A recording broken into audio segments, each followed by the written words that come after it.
This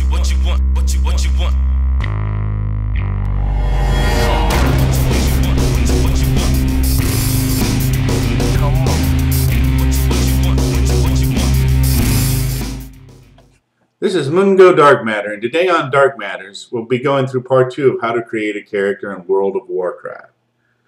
I'm going to set up an example character, and parts of it will be review, but other parts of it will be what considerations you might go through to create a character as you're creating the character, and other things will be newer tips.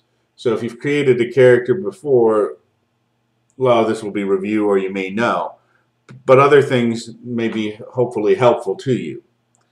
Okay, the first thing we want to consider is what realm we want to go into when we create a character.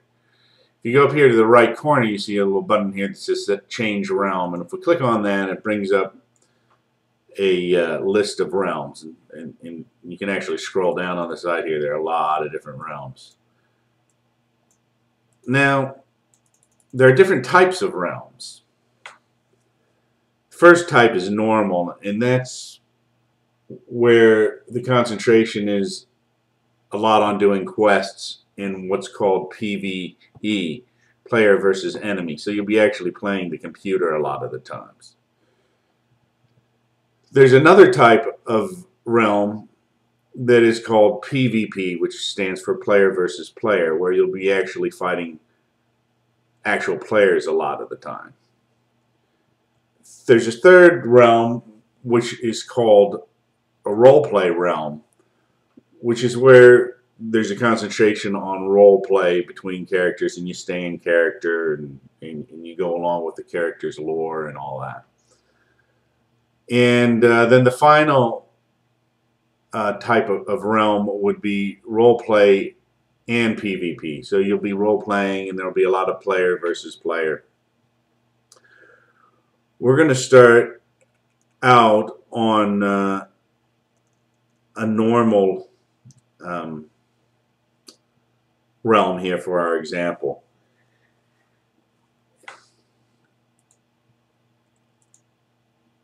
And depending on the type of play you like, that's how you'll select your realm. In fact, you might want to try a couple of different types of realms. Realm is just a server, really, and it's a way to split up traffic, but it's also a way to split up players who have different interests in the game. I mean, you can concentrate a lot on questing, or you can concentrate a lot on fighting other players, or doing dungeons, and there's a lot that you'll learn as you go on in the game. So you're going to get down here to the bottom right and click on Create a New Character. And for the example, I'm going to select human, male, warrior to start off with. You can pick anything you want, obviously, but since this is just an example, I'm going to start here with just the kind of basic character. Now, you want to look at the race and the class, so you can see what advantages you have to it. For instance, humans can break out of speed altering and trap effects, which is a nice characteristic if you get one of those spells cast on you. Other races may be more immune to other spells or have other abilities. Some races actually have, they get special extra bonuses for certain professions, and we're going to go into professions later. Humans don't have any particular benefits as far as professions go. Now the warrior class here can be tank or damage. Tank is someone who takes damage for other characters. So if you want to be a tank, you want to really concentrate on getting really good armor. If you want to do damage, you want to make sure your weapons or your spells can do the most damage that they can. The advantage also to a warrior is they can wear mail or plate and have a shield. So plate is the highest level of armor, and so that gives them a lot of ability to be a tank. They can get stronger armor. They deal damage with melee weapons. Some classes have ranged weapons and others have melee. Some have both, but some are better at one than the other. Melee is like swords and blades, and ranged would be like rifles or bows. All right, so we're going to start with this character right here, and we're going to go down. You can change anything about the character. For instance, you can change the skin color, and you can kind of just rotate through those to whatever skin color you want. You can change the face. There are a few different faces, so you can go through those and select which face you want. There's hairstyle. You can go through the different hairstyles till you find one that you like. And there's hair color. And so you can go through those until you find one that suits you. And then there's facial hair. And so you can go through that.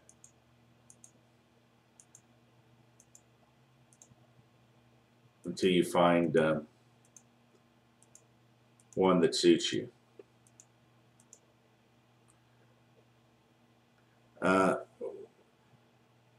As you get different helmets and headgear, of course, a lot of times your face and your hair are kind of obstructed anyway, so people may or may not see it when you're in your full gear. All right, so we're going to just start here with a human warrior, and we'll assume that we've picked the hair color and the facial hair and the hairstyle and everything that we want. So we've picked everything we can on the screen, so the next step is to pick a name for the character. Now, you can type in here where the name is whatever name you want, but if it's already been used, then it will tell you. Of course, the problem is that there are like 10 million people on World of Warcraft, so a lot of common names have been taken. So one thing you can do if you're creating characters, you can hit this button down here called Randomize, and it will pick a name for you. And if you don't like the first one that it's put out, you can pick a second one or a third, or just keep on scrolling through them. Now, one thing you may want to do is each time you randomize, it's going to select another random name. So if you see a name that you kind of like, but you're not decided, write it down and then randomize again until you find another name or two that you like. And write down each name that you like. And that way, if you decide you really like the first or the second one better, you can go back and just type that in manually. Since this is an example, it doesn't really matter that much what name we pick. One thing you might also want to do is when you pick a name is try to pick one that you can remember. I'm going to just select this one here and accept it because this is an example and I'm going to delete the character. So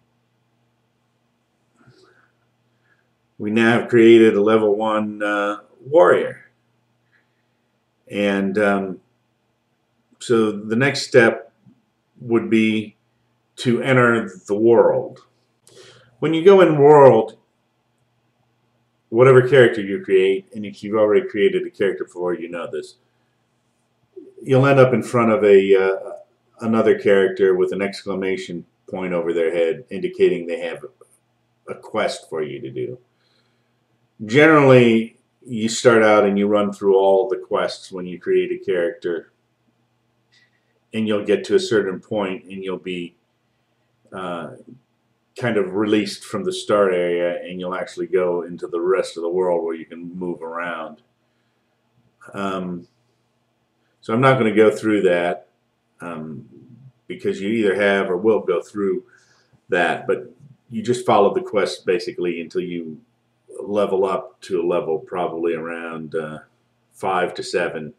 You'll be out in the rest of the world exploring again. So kind of like a cooking show, I'm going to take another character that's already leveled up to 10 to show you more about characters. Okay, this is a level 10 warrior. It's actually gone through the first stages of leveling.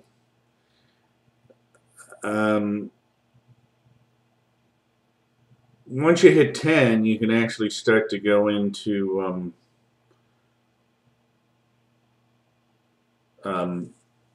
player versus player battlefields, which we'll get into later. But level 10, level 15, level 20, level 40, level 60, various levels like that, you get certain attributes depending on your character, certain abilities. Like for instance, you can go into battlefields or dungeons, or you at level 20 you get the ability to learn how to ride. Of course, you have to learn how to ride, and then you have to get a mount to ride.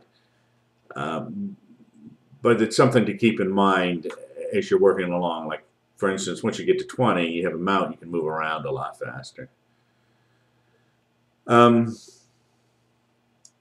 You have various trainers throughout the game. For instance, you have warrior trainers that will train you as you go up, as you go up different levels. You'll gain abilities, but you'll have to train for them, and you'll have to pay to train for them. So you always want to kind of keep track of where the closest trainer is as you're getting to different levels. One resource you can use, of course, always is in the internet, and you can Google it, and you can kind of find out where a trainer is in a particular area, or maybe where the closest trainers are to where you are on the map as you move along. Otherwise, you have to kind of return to your home area or an area that you know and go and find your trainer. You also have riding trainers, which teach you how to ride mounts. And you have profession trainers. And if we go down here and pull up professions, you'll see there are two areas of, or two types of professions. There's your main professions, which you can have 2 of. And then there are like 4 common professions down here that anybody can work on, and they can work on them all at the same time. There's first aid down here, which is useful if you're a warrior or a class that doesn't have healing, because you can create bandages and use them to heal yourself more quickly. You've got cooking, and you've got fishing, and then there's also archaeology. Archaeology is added later with one of the expansion packs. So the original 3 are first aid, cooking, and fishing. So if you just have the base game, you may not have archaeology listed yet. Now, your 2 main professions, there are different types of professions. There are professions where you create things, and there are professions where you collect things. Like, for instance, in mining, you go around mining for metal. That's a collecting. You can collect herbs. You want to kind of pair things up so that your collecting skill goes with your creating skill, if at all possible, because that will save you a lot of money. You can't create things without the raw materials to create them, and if you aren't gathering them, you have to pay for them. The other nice thing about having the 2 together is, for instance, this character has mining and jewel crafting. Uh, Another pair that goes together very well is mining and blacksmithing.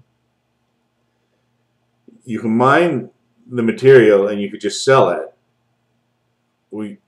Or you can mine the material and then you can smelt the material and it's worth a little bit more. Uh, and smelting is included in the mining, so it's processing. It's a lot of your gathering professions allow you to process the raw material into a more usable form.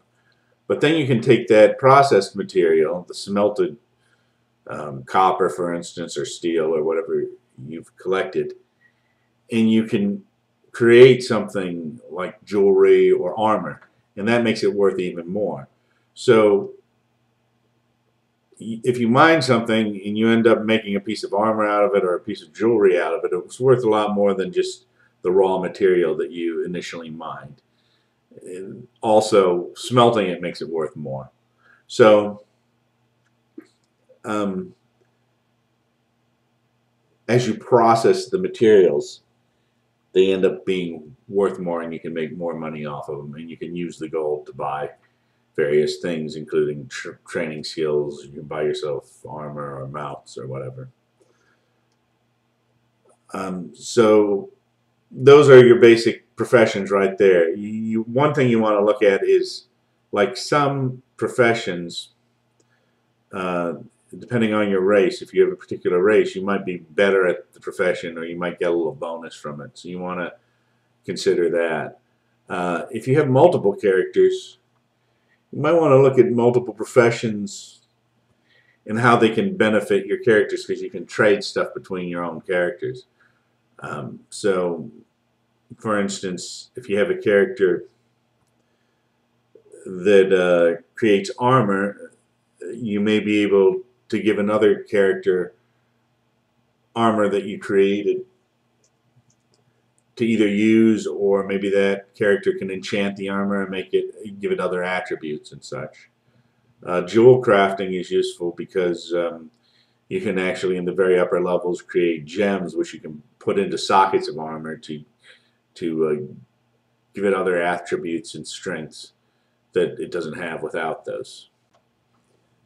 Well, those are some of the basic things to consider when you're creating a character, and you want to try to get your professions up and running as soon as you can, so that you can be working on them while you're questing and doing other things within the game. For instance,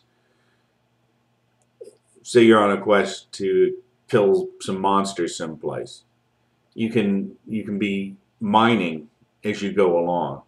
Once you return back to a town where there's a blacksmith, you can smelt the ore and make something out of it. So you want to kind of collect tasks when you're out, collect materials to build things when you come back in, and as you gain experience, of course, you're going to have to go back to a trainer to get the abilities that you earn with each new level. So that's a good time to take all of the ore that you've collected, smelt it, and create something out of it, like armor or jewelry, for example. Another profession is skinning, which goes with leather working. So as you're out and say you're killing wolves out in the wild, you collect their hides and you create leather out of it, and you can work the leather. With leather working, you can do that anywhere. You don't need to go back to like a blacksmith or a forge to do anything with leather. So some professions you need to be in a particular location to do them. In others, you can pretty much do them anywhere. Cooking, for example, which is one of the secondary professions that anybody can have at the same time they have their two main professions, you need a fire to do that. So you can either do that at a fire that's maybe at an inn, or you can actually, the profession actually lets you build a fire wherever you're at. So You don't need to be a particular spot to do the cooking, since you can build your own fire. Anyway, until next time, this is Mungo Dark Matter. And whatever you do, enjoy playing World of Warcraft. What you want?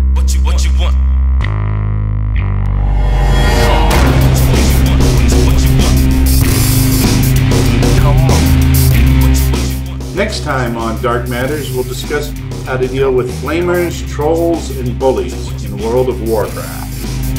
Come on.